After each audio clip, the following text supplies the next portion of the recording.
ঘোষণা হল গুৱাহাটী প্ৰেছ ক্লাবৰ নিৰ্বাচনৰ দিন 10 অক্টোবৰ শুকুৰবাৰে পুৱা 8 বজাৰ পৰা আবেলি 4 বজালৈ গুৱাহাটী প্ৰেছ ক্লাবত অনুষ্ঠিত হ'ব ভোটগ্ৰহণ প্ৰক্ৰিয়া। 11 অক্টোবৰ শনিবাৰে 9 বজাৰ পৰা ভোটগণনাৰ দিনাই ঘোষণা হ'ব নিৰ্বাচনৰ ফলাফল। গুৱাহাটী প্ৰেছ ক্লাবত সংবাদমেল সম্বোধন কৰি নিৰ্বাচনী সমিতিৰ অধ্যক্ষ গৌতম শৰ্মাই ঘোষণা কৰিলে নিৰ্বাচনৰ দিন। 9 ছেপ্টেম্বৰত নিৰ্বাচনী অধিসূচনা ঘোষণা কৰা হ'ব। 10-12 ছেপ্টেম্বৰত মনোনয়ন পত্ৰ সংগ্ৰহৰ দিন। 14-16 ছেপ্টেম্বৰত মনোনয়ন পত্ৰ দাখিলৰ দিন ধাৰ্য কৰা হৈছে। মনোনয়ন প্ৰত্যাহাৰৰ অন্তিম দিন 20 ছেপ্টেম্বৰ। 8 অক্টোবৰ বিয়লি 4 বজা পৰ্যন্ত নিৰ্বাচনী প্ৰচাৰ চলাব পাৰিব প্ৰাৰ্থীসকলে। গুৱাহাটী প্ৰেছ ক্লাবৰ সংবিধান অনুসৰি প্ৰতিটো পদৰ বাবে নিৰ্ধাৰিত প্ৰাৰ্থীৰে অনুষ্ঠিত হ'ব নিৰ্বাচন।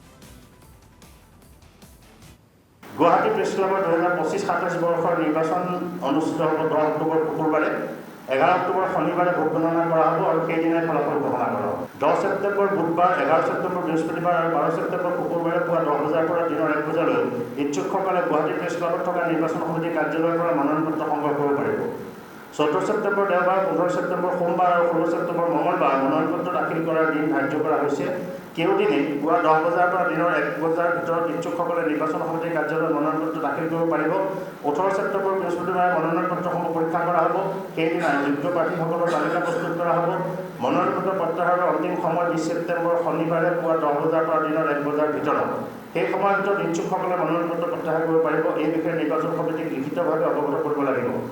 মনোনয়ন প্ৰত্যাহাৰৰ যাৱতীয় আনুষ্ঠানিকতা সম্পূৰ্ণ হোৱাৰ পাছত প্ৰতিদ্বন্দ্বিতাত অৱতীৰ্ণ হ'বলগীয়া প্ৰাৰ্থীৰ চূড়ান্ত তালিকা প্ৰকাশ কৰা হ'ব।